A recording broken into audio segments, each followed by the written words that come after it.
اللهم صل وسلم وبارك على سيدنا ومولانا محمد وعلى آله وصحبه أجمعين.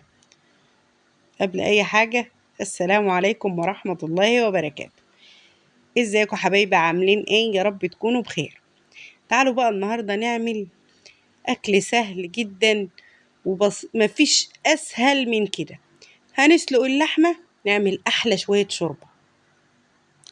شوية شوربة تشربيهم شوربة اللحمة يا عالجمال. هنا هشوح اللحمة بتاعتي. اول حاجه هعملها هشوح اللحمه وبسخن لها الميه السخنه بتاعتها بتجهز. على ما اللحمه تتشوح تكون الميه بتاعتي سخنت. شوح اللحمه الاول، هنزل عليها ورق لورا، حبهان، فلفل اسود. زي ما قلت لكم قبل كده، انا ما بحطش على اللحمه غير فلفل اسود وبس، ما بحطش عليها اي بهارات تاني. فلفل اسود والملح لما بتستوي. لما اللحمه بتستوي بحط لها الملح بتاعها وبظبط ملحها وخلاص. ما بحطش فيها. في ناس تانية بتحط بهارات، يعني حابين يحطوا انا عايزه ادوق لحمه، شوربه اللحمه، استطعم طعم الشوربه، مش عايزه طعم بهارات. بحطش فيها غير الفلفل الاسود بس. هنا بقى هحط الحبهان، ورق اللورة، وهشوحهم مع بعض. وبعدين انزل عليها بالفلفل الاسود والبصل والطماطم. وبعدين هحط عليها الميه المغليه زي ما قلت لكم اللي انا بغليها. اوعي تزودي اللحمه بتاعتك ميه برد. لما تلاقي اللحمه عايزه ميه زوديها ميه سخنه. والملح ما تحطوش غير لما اللحمه تستوي. اول ما تلاقي اللحمه بتاعتك استوت تحط لها الملح. هنا بقى انا هقلبها زي ما قلت لك، اقلبها على الجنب التاني. وبعدين هضيف لها البصل والطماطم.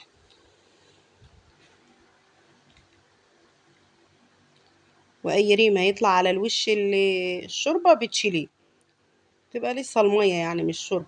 اول ما هتحطي الميه اي ريمه يطلع على وشها تشيليه.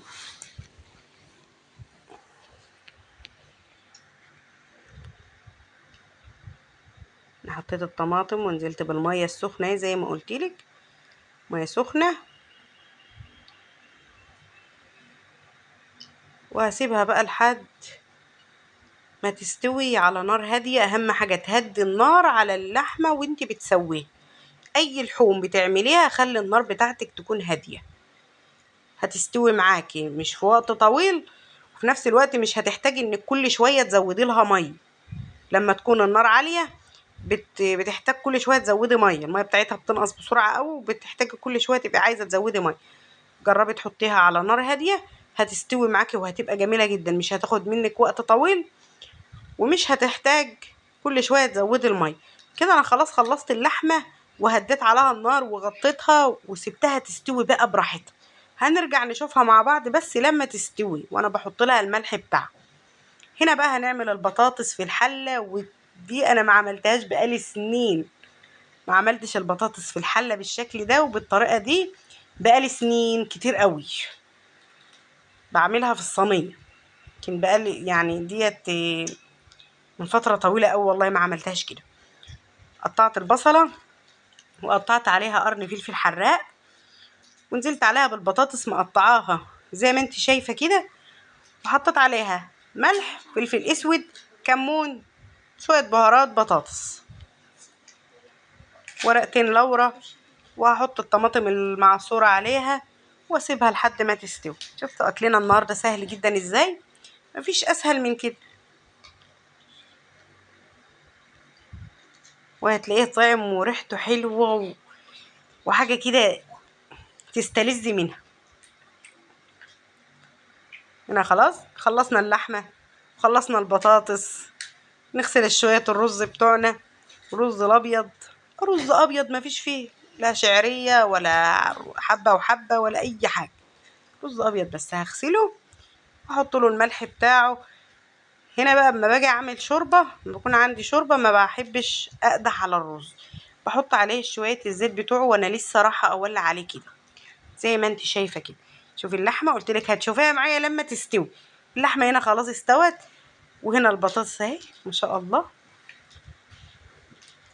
هضيف للحمة الملح، تظبطي الملح بتاعك بقى. خلاص الشوربة اللحمة استوت، تظبطي بقى الملح. وحطت لها البصلة دي، احنا بنحب البصل المسلوق جدا يا جماعة في الشوربة. ضفت البصلة لما اللحمة استوت برضو، لان لو حطيتها في البداية هتتهري ومش هتنفع ان حد ياخد منها حاجة. لكن هي كده خلاص الشوربة بتاعتي استوت، والبصلة اللي لسه حطاها كمان استوت وبقت زي الفل ما شاء الله. الف هنا على قلب اللي اكل منها. هنا بقى هعمل لها فص التوم، طشه التوم اللي بعملها انتوا اكيد حفظتوهم. شوفوا بطاطس وختمتها بقى وجمالها، ولا ريحتها، وقرن الشطه كان مظبطها. هنا خلاص كده نعمل بقى طشه التوم اللي هنحط منها على الشوربه وعلى البطاطس كمان. جربي كده تعملي طشه التوم دي زي ما بتعمليها للملوخيه، جربيها للحمه، تودي اللحمه في حته تانية. الريحه بس ريحه طشه التومه دي بتبقى تحفه في الشوربه. وصلت لحد هنا ولسه ما ضغطتيش اشتراك، يلا لو لاول مره تشوفيني اضغطي اشتراك، وما تنسيش تضغطي لايك. حطي بسرعه اللايك. هنا الرز بتاعي كمان خلص. في اسرع من كده بقى؟ مفيش اسهل ولا اسرع من كده. محضر كل حاجه وبتسيبيها على النار لحد ما بتستوي وخلاص، مفيش فيها اي تعب ولا اي مجهود. حمر بقى الطشه، خلي لونها كده حلو اصفر كده جميل، وانزلي بها على طول على اللحمه. وما تنسيش تحطي على البطاطس اي خضار بتعمليه اعملوا له طشه التوم دي برضو بتبقى جميله قوي.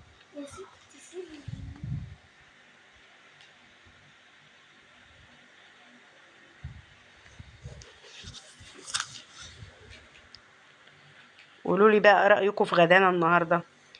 غدا حلو جدا وبسيط، جو حر وقلت مش عايزه اقف في المطبخ وقفه طويله، قلت احضرها لهم كده تبقى مفيش اسرع من كده.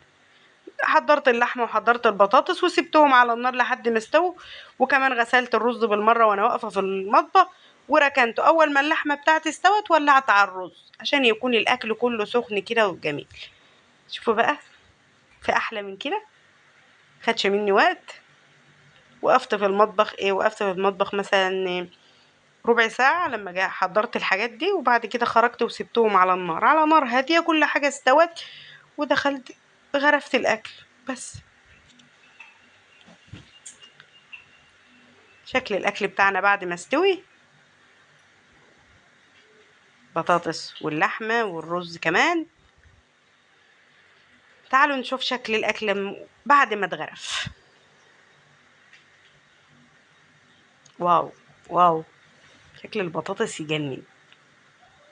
تعالوا نشوفوا بقى لما استوى، لما غرفناه. لحمة مستوية دايبة دايبة دوب. يلا لو لسه ما اشتركتيش اشتركي، ولسه ما ضغطتيش لايك اضغطي لايك. اشوفكم في فيديو جديد ان شاء الله يا حبايبي، مع السلامة.